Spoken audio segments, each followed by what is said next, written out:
محترم جناب آفتاب احمد خان صاحب اسلام آباد، السلام علیکم۔ آپ کے ممنون ہیں کہ آپ نے ہماری ویب سائٹ اہلسنت.net پر یاد فرمایا۔ سب سے پہلے تو میں اپنی مصروفیت کی وجہ سے بر وقت آپ کا جواب نہیں دے پایا، میں اس کی معذرت کرتا ہوں۔ جواب حاضر ہے۔ آپ نے بڑا طویل سوال کیا، میں آپ کا سوال دہراتا ہوں اور اس کے بعد اس کا جواب۔ آپ نے ارشاد فرمایا کہ میرا بھائی ماضی قریب میں دین سے دور تھا اور گمراہی کی باتیں کرتا تھا، اب کچھ عرصے سے اللہ تعالیٰ نے اسے ہدایت عطا فرمائی اور اب وہ نماز اور روزے کا پابند اور اپنے پچھلے گناہوں میں صدق دل سے توبہ کرتا ہے، پچھلے گناہوں سے صدق دل سے توبہ کرتا ہے۔ ماضی قریب میں اس کی شادی ایک ایسی لڑکی سے ہونا تھی جو نہایت ہی دیندار، لیکن ایک مسئلے کی وجہ سے وہ لڑکی شادی نہیں کرنا چاہتی۔ پہلے کسی عالم سے اس مسئلے کا جواب چاہتی۔ مسئلہ یہ ہے کہ لڑکی کا کہنا ہے کہ سورہ نور میں ایک آیت کا مفہوم ہے کہ نیکوں کے لیے نیک اور خبیثوں کے لیے خبیث۔ لڑکی کا کہنا یہ ہے کہ اس آیت کے مطابق ایک نیک اور ایک گمراہ کا نکاح حرام، اور لڑکی کو خوف ہے کہ کہیں حرام کا ارتکاب نہ ہو جائے۔ براہ کرم یہ بتائیے کہ کیا اس آیت کی روح سے میرے بھائی جو کہ پہلے گمراہ تھا کا نکاح اس لڑکی سے ہو سکتا ہے؟ براہ کرم قرآن حدیث کی روشنی میں جواب دیجیے میری مدد فرمائی۔ طویل خط کے لیے آپ سے معذرت چاہتا ہوں، آپ کے معذرت فرمانے کا بھی شکریہ۔ پورا خط ہم نے آپ کا پڑھ لیا۔ گزارش ہے کہ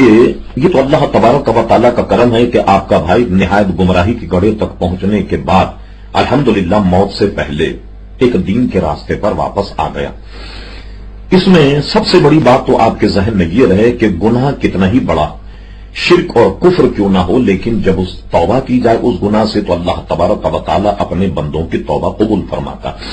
جب آپ کا بھائی گمراہی سے واپس آ گیا اور اب اس کو سخت اپنے ان عقائد اور نظریات پر ندامت ہے اور وہ صدق دل سے توبہ کرتا ہے، تو بخاری شریف، مسلم اور دیگر کتب احادیث میں یہ حدیث موجود ہے کہ نبی کریم صلی اللہ علیہ وسلم نے ارشاد فرمایا کہ کوئی آدمی گناہگار اگر سچے دل سے توبہ کرے تو اللہ تبارک و تعالیٰ اس کی توبہ کو قبول فرماتا ہے۔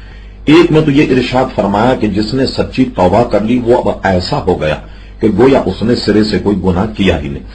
ایک حدیث شریف میں فرمایا گیا کہ جو آدمی سچی توبہ کرے وہ ایسا گناہوں سے پاک ہو گیا کہ گویا اپنی ماں کے پیٹ سے آج ہی پیدا ہوا۔ بلکہ بعض روایت میں یہاں تک بھی ہے کہ کوئی آدمی اگر گناہوں سے سچی توبہ کر لے تو اللہ تبارک و تعالیٰ اس کے گناہوں کو نیکیوں میں بدل دیتا۔ میری رائے یہ ہے کہ اگر اس نے کوئی کفریات بکی ہوں اللہ تبارک و تعالیٰ کی شان میں یا دین سے صحیح طور پر انحراف کیا ہو، تو اس کو چاہیے وہ سچے دل سے، صدق دل سے کلمہ شریف پڑھ لے اور کلمہ شریف پڑھنے کے بعد اپنے تمام ماضی کے معاملات سے توبہ کرے اور اب دینداری اختیار کرے۔ جب یہ دینداری اختیار کر لے، اپنے عقائد اور نظریات کو درست کر لے، تو اب اس کا کسی نیک لڑکی سے نکاح ہونے میں کوئی چیز بھی مانے نہیں، لہذا ان دونوں میں نکاح ہو سکتا۔ آپ نے جو سورہ نور کی آیت کا حوالہ دیا کہ خبیثوں کے لیے خبیث اور طیبوں کے لیے طیب، اس سے ہرگز یہ نکاح یا شادی پر زد نہیں پڑتی، بلکہ یہ تو جب تھا کہ جب وہ شخص ابھی تک ویسے ہی گمراہ اور خبیثوں میں ہوتا، تب تو یہ بات یا یہ آیت یا اس کا مفہوم صادق آتا۔ لیکن آپ کے خود سوال سے یہ لگا کہ اس نے سچے دل سے توبہ کر لی اور اپنے وہ گناہوں پر نادم ہو گیا، لہذا ایسی صورت میں اس نیک اور دیندار خاتون کو چاہیے کہ مزید اس کو خراب ہونے سے بچائے اور اس سے نکاح کرنے میں کوئی چیز مانے نہیں، لہذا قرآن اور حدیث کی روح سے اب ان کا نکاح جائز ہوگا۔ لیکن اس میں آپ اپنے بھائی سے مل کر ماضی میں جو اس نے گناہ کیے سچی توبہ اس سے کرائیے اور اس کی اطلاع اس کے منگتر کو دیجیے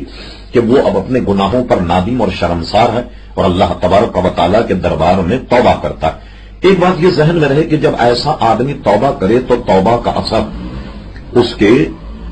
گویا ذات سے ظاہر ہونا چاہیے۔ مثلا جب اس نے توبہ کر لی تو توبہ کرنے کے بعد اب وہ نمازی ہو جائے، وہ روزے رکھنے لگ جائے، تراویح پڑھنے لگ جائے اور دین کے کاموں سے جب قریب رہے، تو یہ بھی اس بات کی علامت ہے کہ اللہ تبارک و تعالیٰ نے اس کی توبہ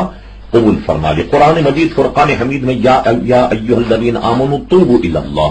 توبۃ نصوحا، اے ایمان والو اللہ تبارک و تعالیٰ کے حضور توبہ کرو اور ایسی توبہ کرو کہ آئندہ کے لیے نصیحت ہو جائے، تو انشاءاللہ اللہ تبارک و تعالیٰ کے حضور توبہ کرنے سے ان کے تمام گناہ معاف ہو جائیں گے اور اللہ تبارک و تعالیٰ انہیں امن و عافیت عطا فرمائے۔